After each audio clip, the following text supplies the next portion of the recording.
Oke, kita langsung masuk ke materi ya. Materi pertama yang saya sampaikan kepada Yorobun ini adalah business manual ya, atau etika bisnis dalam perusahaan Korea lebih spesifiknya. Ya, karena memang perusahaan Korea lebih memiliki, menurut saya ya, secara pribadi lebih memiliki banyak etika ya, hal yang harus dilakukan ya, ketimbang di perusahaan Indonesia. Nah, Yorobun ini sudah ada beberapa tautan link sebenarnya, tautan YouTube yang sudah saya taruh di sini. Itu adalah videonya menjelaskan, videonya sangat bagus ya, tapi bisa nanti tonton ya.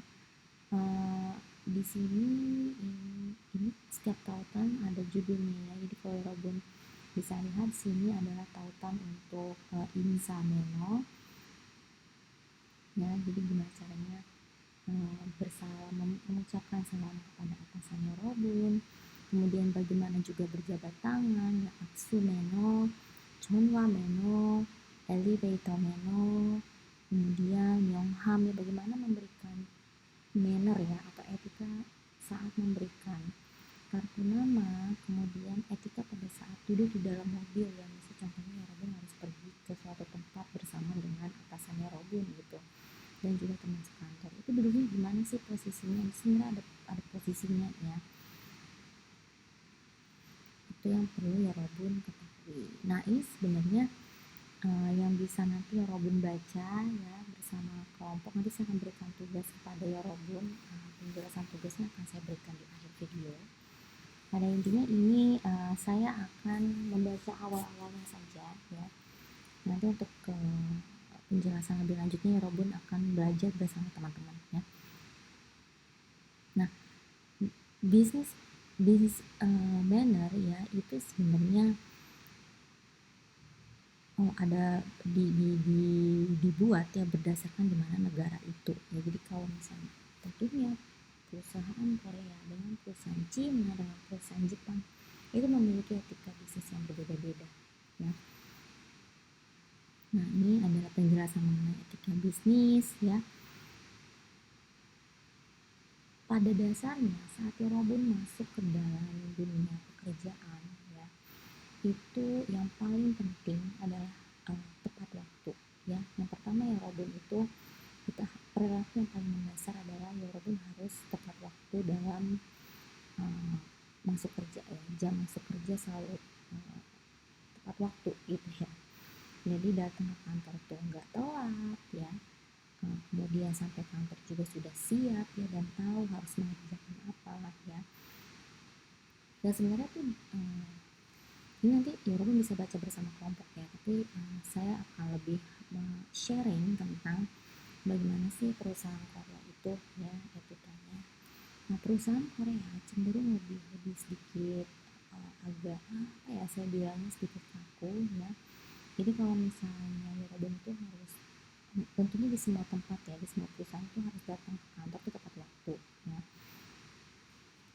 Dan di dalam kantor ya, kebanyakan perusahaan Korea pada saat Yorobun datang ke kantor itu nggak boleh berisik ya, harus hening, suasana kantor harus kondusif untuk bekerja ya. Dan Yorobun tidak boleh mendengarkan headset, pakai headset ya. Jadi kebanyakan perusahaan Korea itu ada aturan tidak memperbolehkan pakai headset, jadi fokus bekerja ya. Di laptop Yorobun ya itu hanya screen tentang pekerjaan aja ya, tidak di luar dari itu. Jadi nanti biasanya dari sistem kantor dia akan memblokir beberapa medsos ya, kayak Yorobun jadinya nggak bisa buka Facebook atau buka Instagram dan segala macam ya. Tapi itu tentunya bergantung kepada masing-masing kebijakan perusahaannya. Dan di perusahaan Korea bisa hening ya. Yorobun kalau masuk ke dalam perusahaan Korea ya, seperti di kantor Korea, Yorobun sangat jarang menemukan orang terlalu banyak ngobrol atau situasi itu kantor tuh berisik yang orang ngobrol sana sini, itu jarang ya. Orang perusahaan Korea di Indonesia pun itu kalau di dalam kantor hening ya, yang kedengeran hanya suara typing aja ya. Karena kalau misalnya Yorobun berisik gitu ya, itu menjadi mengganggu kerjaan teman-teman sekantor lainnya gitu. Tapi ada juga ya kalau kita misalnya masuk ke perusahaan Indonesia contohnya, perusahaan lokal, itu kita masih bisa menemukan perusahaan yang santai. Jadi kita bisa ngobrol sama temen sebelah kita, bisa sambil bercanda, jadi lebih santai kerjanya. Nah kalau Korea tuh nggak bisa kayak gitu. Ya, dan juga ini ya, tentunya di dalam perusahaan ya, Yorobun akan menemukan kalau di Indonesia contohnya, kita manggil atasan kita pakai bapak, misalnya bapak siapa, ibu siapa ya. Lalu di Korea kita panggil mereka dengan sebutan jabatannya ya, Kim Kwajangnim, Kim Chajangnim ya, Kim kemudian Izanim ya, Hejangnim, Depunim ya, dengan jabatan mereka. Ya memang saya beberapa bulan terakhir ini ya, kalau nggak salah saya menemukan berita di tahun kemarin ya, bahwa perusahaan Korea sedang mencoba untuk meniadakan panggilan dengan jabatan itu ya, jadi lebih ke namanya sendiri ya, misalnya Dianim ya, Hakbogomnim, Bogomnim, Jominnim, seperti itu ya, tinggal menambahkan nim saja. Ada beberapa perusahaan yang sudah mengaplikasikan itu, tapi masih banyak yang juga pakai jabatan dan plus nim gitu ya. Nah, insa kepada sangsa ya, sangsa itu adalah atasan kita ya. Pada saat kita insan itu pun metodenya ada banyak gitu. Gimana cara Yorobun insa pada saat berpapasan di koridor, bagaimana insa pada saat Yorobun datang ke kantor Yorobun insa, itu ada cara-caranya ya. Yang pasti dalam perusahaan Korea, insa itu adalah poin yang sangat penting ya, hal yang sangat krusial sebenarnya ya. Bagaimana perilaku Yorobun, apakah Yorobun adalah karyawan yang teladan, yang bagus mentalnya atau tidak, itu dilihat awalnya dari cara Yorobun insa ya. Dan karena Yorobun adalah lulusan sastra Korea, jadi pastinya pada saat Yorobun masuk ke perusahaan Korea ada sedikit harapan, maksudnya kayak ekspektasi dari orang Koreanya bahwa setidaknya Yorobun tahu nih kerja sama orang Korea tuh kayak gimana. Maka pasti ada ekspektasi seperti itu karena Yorobun adalah lulusan sastra Korea. Jadi seperti itu. Nah, dan ada juga nih ya banyak etika atau cara-cara ya kalau Yorobun mau pulang ya, udah selesai kerjaannya ya, tentunya kerjaan mah nggak pernah selesai-selesai ya, kalau di kantor pasti ada terus kerjaannya. Pada intinya pada saat kerjaan inti urgentnya Yorobun itu sudah selesai dilakukan ya, dan pada saat Yorobun mau pulang ya, itu juga Yorobun harus kasih tahu ke atasan Yorobun, saya mau pulang, 먼저 가보겠습니다, 제가 먼저 퇴근하겠습니다, 내일 뵙겠습니다, nah seperti itu ya. Dan berjabat tangan pun juga ada aturannya sebenarnya. Kalau Yorobun ya, ada urutannya ya. Bagaimana caranya perempuan pada saat di situ ada karyawan yang wanita, kemudian dia harus jabat tangan dengan kliennya yang pria contohnya, itu tuh ada caranya tersendiri ya, ada aturan Yorobun harus menjabat tangan siapa dulu ya. Di sini ya, jadi kira-kira gitu Yorobun ya.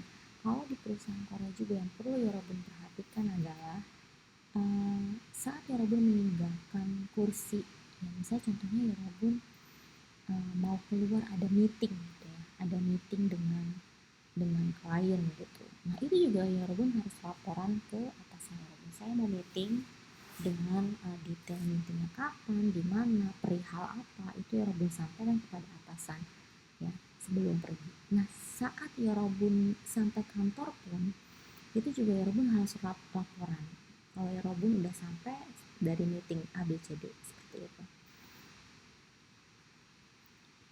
Dan ya ada banyak lagi di sini ya. Nah, di sini kalau Yorobun lihat, ini yang sudah saya buatkan materinya untuk Yorobun. Ini ada banyak ya. Ini ada 9, kemudian ada 9 poin ya. Nah, untuk minggu ini saya kan bagi 2 minggu ya. Yorobun bersama satu teman sekelompok. Jadi setelah video ini ya, Yorobun berkumpul di kelas, berdiskusi bersama-sama, membagi kelompok ya, kelompok 1 sampai kelompok 6 kalau nggak salah ya. Kayaknya ada 25 mahasiswa, saya nggak ingat ya, disesuaikan saja ya. Yang penting jumlah anggota dalam kelompoknya itu sama. Kalau ternyata kelas biban itu misalnya hanya 20 mahasiswa saja yang maka kalau 20 mahasiswa itu baiknya satu kelompok berapa orang ya? Oke, ini dari siap akademisi sih baru 18-an mahasiswa ya yang masuk. Tapi kalau saya lihat di grup WhatsApp ya, itu ada sebentar. Di grup WhatsApp itu ada 21, ada 20 orang. Oke, nggak apa-apa, tetap satu kelompok 4 orang ya bikin. Setelah Yorobun menentukan anggota kelompoknya, pertama-tama saya ingin Yorobun membaca dari awal ya, dari menoe, owoniten, atino, tano, momomo ya. Jadi Yorobun belajar dulu ya, pengertian tentang manner itu berasal dari bahasa apa. Kemudian sampai ke poin ini, poin 5 ya, ilsa jogin genmu yejong. Jadi Yorobun baca bersama dengan teman-teman satu kelompok ya sampai sini. Poin yang ke nomor 5 ya, etika nomor 5. Etika yang kelima itu tentang etika saat bekerja ya.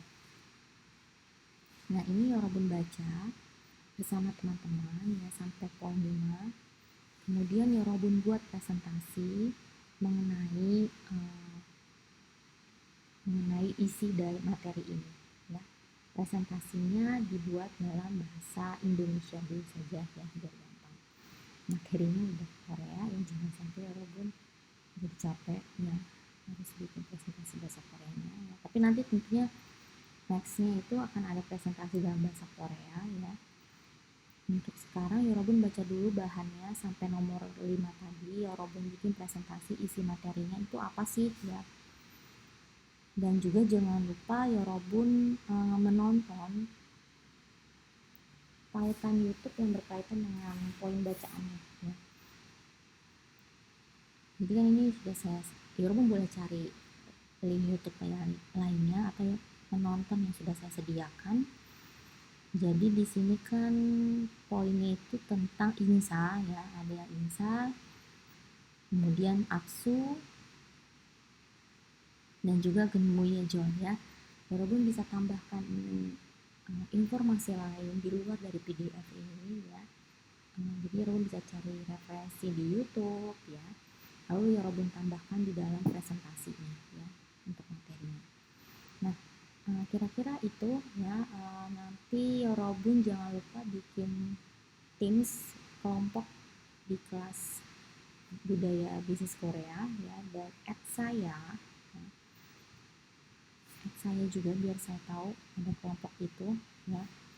Add saya ke dalam kelompoknya. Kemudian Yorobun bisa taruh hasil presentasi bacaan Yorobun ya ke dalam ke dalam tim sekelompok Yorobun ya. Format presentasinya nggak ada, Yorobun bisa bebas pakai format apapun ya, mau format Canva atau mau format yang Yorobun buat sendiri di PowerPoint, itu bebas ya. Yang saya mau lihat adalah Yorobun benar-benar membaca bagian awal ya, part pertama untuk budaya Korea ya, budaya bisnis Korea yang tadi itu sampai poin nomor 5 ya. Itu dulu, sampai situ dulu bacanya. Cari informasi yang lengkap mengenai tiap-tiap poin, tiap-tiap etika, lalu presentasikan ya. Kira-kira itu ya Robun ya. Saya akan lihat ya presentasi Robun, dan saya setelah itu nanti kita akan masuk ke materi tentang budaya bisnis Korea yang setelah poin 5 ya, berarti ada etika nomor 6 sampai seterusnya ya. Untuk sekarang ya Robin bikin dulu dari awal sampai poin yang nomor 5 ya, etika nomor 5. Kira-kira itu saja sih ya Robin ya penjelasan dari saya. Apabila memang Robin masih tidak jelas dengan tugasnya, silakan kapan saja, kapanpun ya, chat saya ya, di WhatsApp grup ya, karena saya lebih fast respon di sana, bukan di WhatsApp, japri aja langsung apa-apa. Oke deh kalau gitu, terima kasih ya Robin. 감사합니다.